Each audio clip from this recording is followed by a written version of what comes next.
Hello everyone. सो आज हम करने जा रहे हैं function overloading. It's a very important concept in C plus plus और any object oriented programming language. So किसी भी ऑब्जेक्ट ओरिएंटेड प्रोग्रामिंग लैंग्वेज में पॉलीमॉर्फिज्म एक बहुत ही इंपॉर्टेंट टॉपिक होता है और पॉलीमॉर्फिज्म अचीव करने का एक सबसे बेहतरीन तरीका है function overloading. So function overloading क्या होता है वो हम अभी डिस्कस करेंगे यहाँ पे। मैंने आपको इससे पहले बताया है कि हम क्लास कैसे क्रिएट करते हैं, क्लास के अंदर हम मेथड्स मतलब फंक्शंस कैसे बनाते हैं, how do we pass arguments and how do we return the values from functions. So what we are going to do today is कि फंक्शन ओवरलोडिंग क्या चीज़ है। बहुत सिंपल सी डेफिनेशन है फंक्शन ओवरलोडिंग की। इट इज़ जब आपके पास एक नाम का एक से ज़्यादा फंक्शन हो। जब हम सी प्रोग्रामिंग करते हैं तो वहाँ पे एक रूल होता है कि एक नाम का एक ही फंक्शन हो सकता है। I can not have more functions with the same name. लेकिन सी प्लस प्लस में ये पॉसिबल है। तो सी प्लस प्लस में आप क्या कर सकते हैं, आप एक ही नाम के एक से ज़्यादा फंक्शंस बना सकते हैं। अब भाई अगर एक ही नाम के एक से ज़्यादा फंक्शन बना देंगे तो कंपाइलर को कैसे पता चलेगा कि कौन सा फंक्शन कॉल करना है कौन सा नहीं। तो कैसे डिफ्रेंशिएट करता है वो, on the basis of number and type of arguments जो आप उसमें पास करते हो। जी हाँ, मान लीजिए मुझे एक प्रोग्राम बनाना है to find volume of a cylinder and volume of a cone. So length breadth and height होती है कोन के लिए, है ना, और सिलेंडर के लिए नहीं, क्यूबॉइड के लिए होती है ना लेंथ ब्रेड्थ हाइट। तो चलो सिलेंडर कोन को छोड़ते हैं, इजी वाला फॉर्मूला लगा लेते हैं। So volume of a cuboid या area of a cuboid and area of a rectangle निकालना है। एरिया ऑफ अ रेक्टेंगल के लिए आपको सिर्फ लेंथ और ब्रेड्थ चाहिए, लेकिन एरिया ऑफ अ क्यूबॉइड के लिए आपको लेंथ ब्रेड्थ एंड हाइट चाहिए। तो अगर मैं फंक्शन बना रही हूँ even if it's not inside a class, मैंने यहाँ पर एक फंक्शन बनाया फ्लोट और उसका नाम दे दिया एरिया, और यहाँ पर रिसीव किया float L comma float B.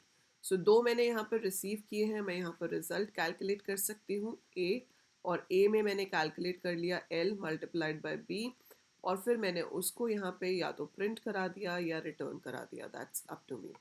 दूसरा मैंने एक और फंक्शन बना दिया, उसका नाम भी मैंने एरिया दे दिया, लेकिन उसके अंदर मेरे पास तीन पैरामीटर रिसीव हो रहे हैं। मैंने लेंथ ब्रेड्थ हाइट रिसीव करी है वहाँ पे, and then I have float A. A क्या हो जाएगा, length into breadth into height, ठीक है, और उसको हम यहाँ से रिटर्न करा देंगे। अब आपके पास दो फंक्शंस हैं, दोनों फंक्शंस का नाम सेम है। तो पहले वाले का नाम भी एरिया है, दूसरे वाले का नाम भी एरिया है, लेकिन दोनों में नंबर ऑफ आर्ग्यूमेंट्स डिफरेंट है। पहले वाले में दो आर्ग्यूमेंट्स पास हो रहे हैं, तीसरे वाले में तीन पास हो रहे हैं, सॉरी दूसरे वाले में तीन पास हो रहे हैं।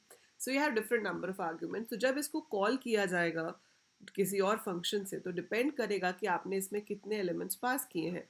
जैसे अगर मैंने कहीं पे इन द प्रोग्राम लिखा सी आउट एरिया 7,8, तो अपने आप वो किसको कॉल करेगा, इसे। क्यों? क्योंकि यहाँ पर दो वैल्यूज पास की गई हैं। अगर मैंने तीन वैल्यूज पास की होती तो वो सेकेंड वाले को कॉल करता, और इसी चीज़ को हम फंक्शन ओवरलोडिंग कहते हैं। तो आप फंक्शन ओवरलोडिंग को डिफाइन कैसे कर सकते हो, having multiple functions of same name but different number और टाइप ऑफ आर्ग्यूमेंट। ठीक है, जैसे एक में कैर है एक में फ्लोट है, तो टाइप भी डिफ्रेंशिएट हो सकता है। Different number or type of arguments is called function overloading. It is a technique of polymorphism. ये आपकी polymorphism की टेक्निक है जिसकी हेल्प से हम ये चीज़ अचीव करते हैं कि नाम तो सेम है, लेकिन क्या कॉल हो रहा है उसके बेसिस पे वो डिसाइड करेगा कि एग्जीक्यूट क्या करना है। इसी को आप क्लास के अंदर भी यूज़ कर सकते हो। इफ़ यू रिमेंबर, मैंने आपको एक प्रोग्राम करवाया था हाइट वाला, ठीक है। मैंने आपको एक प्रोग्राम कराया था जिसमें हम हाइट कैलकुलेट कर रहे थे, हाइट इनपुट कर रहे थे, और उसके बाद हम उस हाइट को इंक्रीज करा रहे थे।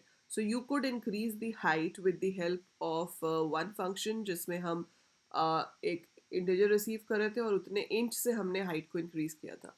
पर मैं चाहती हूँ कि अगर वन से ही इंक्रीज करनी है हाइट तो मुझे कुछ भी पास ना करना पड़े। मतलब अगर मैं सीधे हाइट डॉट इंक्रीज कॉल करूँ तो बाय डिफ़ॉल्ट वो 1 इंच से इंक्रीज हो, और अगर मैं नंबर पास करती हूँ तो वो उस नंबर से इंक्रीज हो. So I want to have something like that.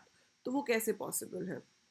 सो वो क्लास कुछ इस तरह से थी कि हम हाइट को रिप्रेजेंट कर रहे हैं. तो क्लास हाइट आपने बना लिया. हाइट के अंदर जो प्राइवेट डेटा है उसके अंदर हमने डेटा मेंबर्स लिए थे फीट और इंचेस. सो फीट और inches are your data members. Public के अंदर हमने कुछ फंक्शंस बनाए जैसे गेट डेटा नाम दे दो, रीड दे दो, that is totally up to you what name you want to give. And then you can ask over here, enter height in feet and inches, and we need to see in feet and inches. Similar way we have to show. So we will be showing, and यहाँ ऊपर हम एक line और लिखेंगे, that is using namespace std. Okay. So यहाँ पर आकर मैंने एक और फंक्शन बना दिया void show. शो के अंदर मुझे डिस्प्ले कराना है तो मैंने यहाँ पर डिस्प्ले कराया cout height is, I should print the value of feet. उसके बाद फीट वर्ड प्रिंट, मतलब ऐसे प्रिंट होना चाहिए. उसके बाद इंचेस की वैल्यू प्रिंट होनी चाहिए एंड देन ये प्रिंट होना चाहिए. And to go to the next line we have ended. अब आती है बारी इंक्रीज फंक्शन की. तो मैंने यहाँ पे दो इंक्रीज बनाए. ठीक है, एक बनाया void increase और इसके अंदर मैंने सिर्फ क्या किया, इंचेस को 1 से इंक्रीज कर दिया.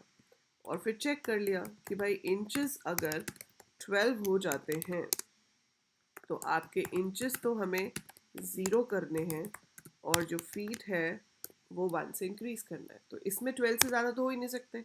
11 होगा तो 1 से इंक्रीज होके 12 ही होगा. तो अगर इंचेस 11 है तो इंक्रीज होके 12 हो जाएगा, और अगर 12 होता है तो इंचेस को 0 कर दो और फीट को प्लस प्लस कर दो.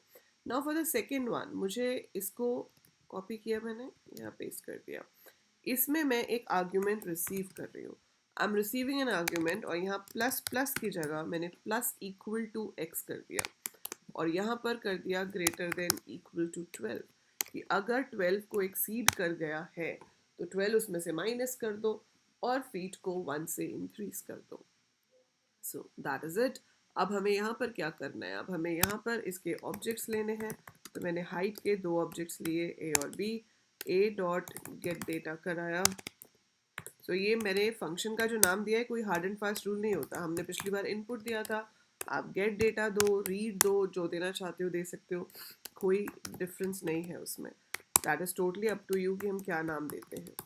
अब ए को इंक्रीज कराया, ए को शो करवाया, देन बी को शो कराया इनिशियली कि क्या है, फिर मैंने बी को इंक्रीज करवाया 5 इंच से और फिर मैंने बी को शो करवा दिया. ठीक है, आई होप सारे सेमीकोलन्स हमने लगाए हैं. यस, और हम इसको अब रन करते हैं. नहीं लगाए हैं, कहाँ पे मिसिंग है, सी आउट हाइट इज ऑपरेटर. अच्छा, एक लेस देन साइन यहाँ पे 2 बार आना चाहिए था. ठीक है, सो अब हम इसको रन करते हैं. सो ये पूछ रहा है enter height in feet and inches. So I enter 5, 7.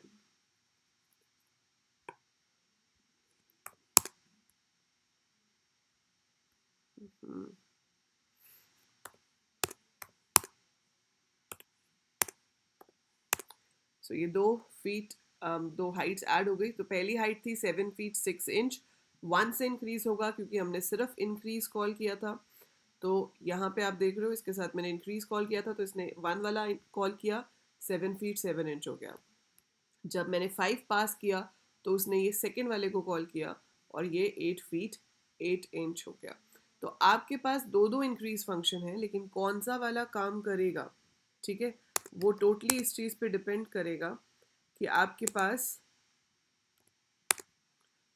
पास कौन सा वाला कॉल हुआ है. तो अगर पैरामीटर पास हुआ है तो it will call the one जिसमें पैरामीटर रिसीव हो रहा है, और अगर 2 वाला है तो 2 वाला, 3 वाला है तो 3 वाला, अगर कुछ भी पास नहीं हो रहा है तो वो उसको कॉल करेगा. So it will be working like that. ठीक है, सो ये होता है हमारा फंक्शन ओवरलोडिंग.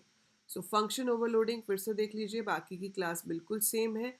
सिर्फ आप यहाँ डिफरेंस देख रहे हैं कि एक फंक्शन मैंने बनाया जिसमें कोई भी आर्ग्यूमेंट नहीं है और एक बनाया जिसमें एक इंटीजर रिसीव हो रहा है।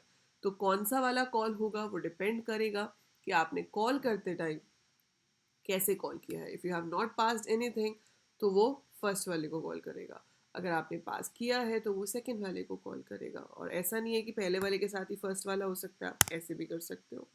So you can do it like this also. So if I enter like this, so 2 feet 3 था तो 2 फीट मतलब उसमें 3 इंचेस ऐड हो गए जो भी उसने इनपुट लिया, और उसके बाद सेकेंड वाले में भी। ठीक है, सेकेंड वाला 4 फीट 5 इंच था, 1 इंच से इंक्रीज होगा 4 फीट 6 इंच हो जाएगा। So anyhow we can call it, और इस चीज़ को हम कहते हैं function overloading. So it's a very important concept that supports polymorphism, that a single thing can behave in different forms.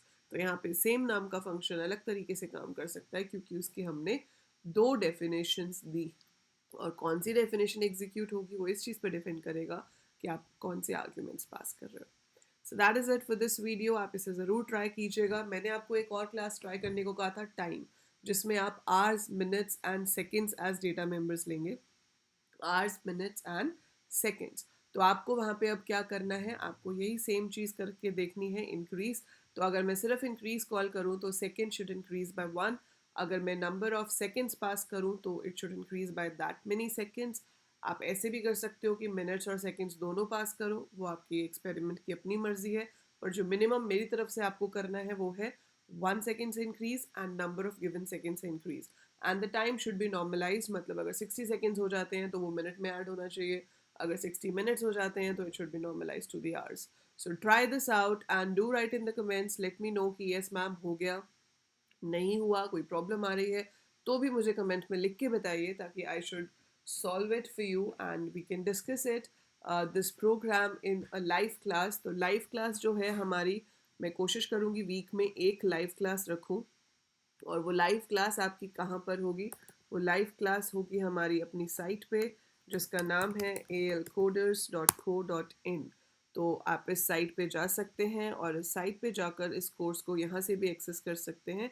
तो ये कोर्स की वीडियोस आपको चैनल पे भी मिलती हैं, as well as you get it over here in the course. ठीक है, तो आप इस पे क्लिक करेंगे डिटेल्ड कोर्स और आपको यहाँ पर ये सारी वीडियोस मिल जाएंगी। ठीक है, so you will be getting over है। सो ये सारे लेसन्स आपके यहाँ पर भी हैं, यहाँ से भी आप इन्हें एक्सेस कर सकते हैं। आपको सिर्फ कोर्स को एनरोल करना है। C++ वाला कोर्स एब्सोल्युटली फ्री है। We have a course for computer architecture also and for class 12th also. So that is it for this video. जाने से पहले आप चैनल को सब्सक्राइब ज़रूर कर दीजिए अगर अभी तक नहीं किया है, like the video and share it with all your friends, classmates, junior seniors जो भी प्रोग्रामिंग में इंटरेस्टेड है। Bye for now, take care.